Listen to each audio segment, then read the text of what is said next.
Hello, everyone, and welcome to this Energy Quick Chat where we rub minds with stakeholders and players in the energy market. Now, thousands of energy leaders around the globe gathered in Houston, Texas for the S&P Global Annual Energy Event, CERAWeek, with energy transition being a constant buzzword, but much more the need to balance energy security, energy efficiency, and affordability. Verner Ayukegba, Senior Vice President at the African Energy Chamber, and he joins me now from Houston to give me a lowdown of how the event is going so far. Thank you so much for joining us on the show today, sir.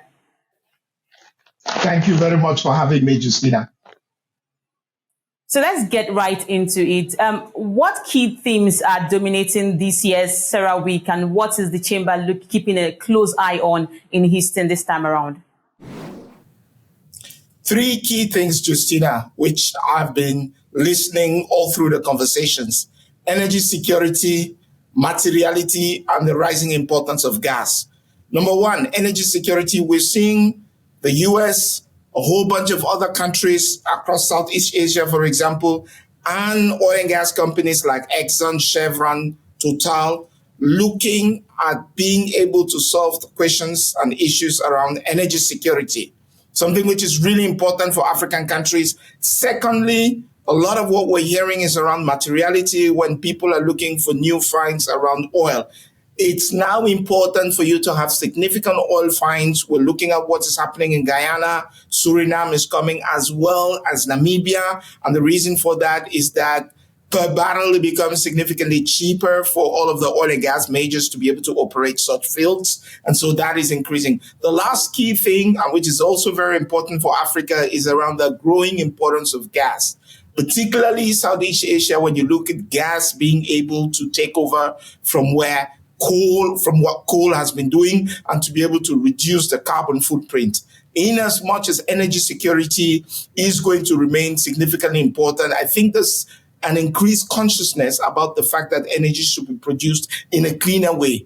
But most importantly, people are looking at affordability and reliability, things that the Chamber has been talking about significantly when it comes to transition in Africa. So that buttresses the point Aramco CEO made just yesterday when he mentioned that it was a fantasy to try to phase out fossil fuel, and the emphasis on energy security, which was very loud all through those conversations. And I hear you very well. But how do you see the discussions and outcomes impacting Africa's energy future? I saw that a lot of African policymakers were present at the event this time around. Well, I mean, it is important for Africa to be able to hear some of what is going on. When it comes to energy security, people are not very willing to make huge compromises that are going to, in themselves, compromise the living conditions and the ability for those economies to grow. It's the same thing the African Energy Chamber has been saying with respect to energy transition and the production of energy in Africa. We need to double down on looking for gas resources. We need to look and drill, and that comes only with the right kind of seismic and the right kind of investment. For us to be able to do that in Africa, we need, as African policymakers, be able to put the right operating conditions in place. What is clear here is that the field is wide, it's global, and companies are looking to allocate resources where their capital will be best received. So for African countries, what I'm hearing and what I'm seeing is that projects will only be considered for capital if at all there is the right amount of good policies on the fiscal side, on the political risk side, that is going to attract and make that capital comfortable in that sense. And one last thing, which I've been hearing from a lot of the financiers here,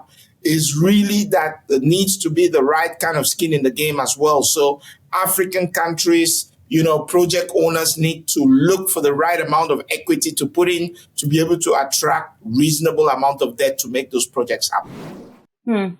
So do you think discussions at this CERAWeek should shape conversations at the next COP meeting? And how do you see that coming out? That's a very great question. I think coming out of Dubai, from COP in Dubai, and I was sitting here and listening to the importance of energy security for a lot of the countries which were actually pushing for a quicker a path towards decarbonization.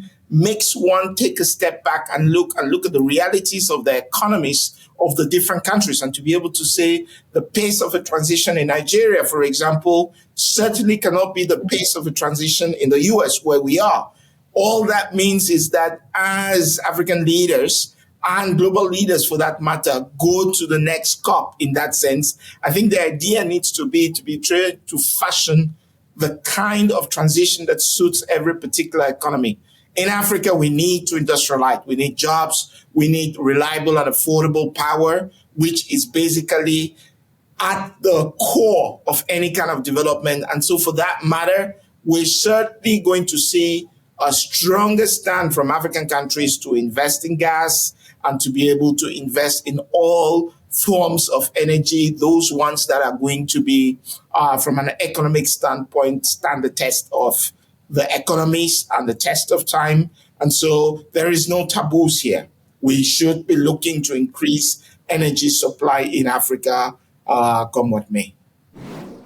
So what should the key takeaways be for African energy policymakers from CERAWeek in order to effect significant changes in the sector? It's been great to be at CERAWeek because being here, you get a sense of what is going on in all the boardrooms across the board in the world when it comes to energy. And the big takeaway here is that African countries need to get their act together. That is just basically it. If you want investment in your particular countries for people to explore your basins, you need to give the right kind of incentives to be able to get people.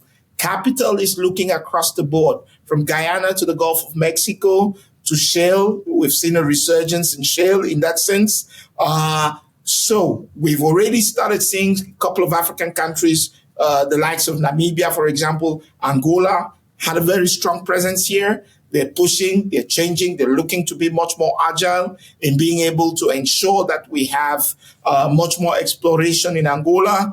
What I would say is that policymakers need to be agile as well in changing, updating those policies to ensure that they can really attract capital, investors, drillers to be able to come and basically do what it is that it takes to do projects in Africa.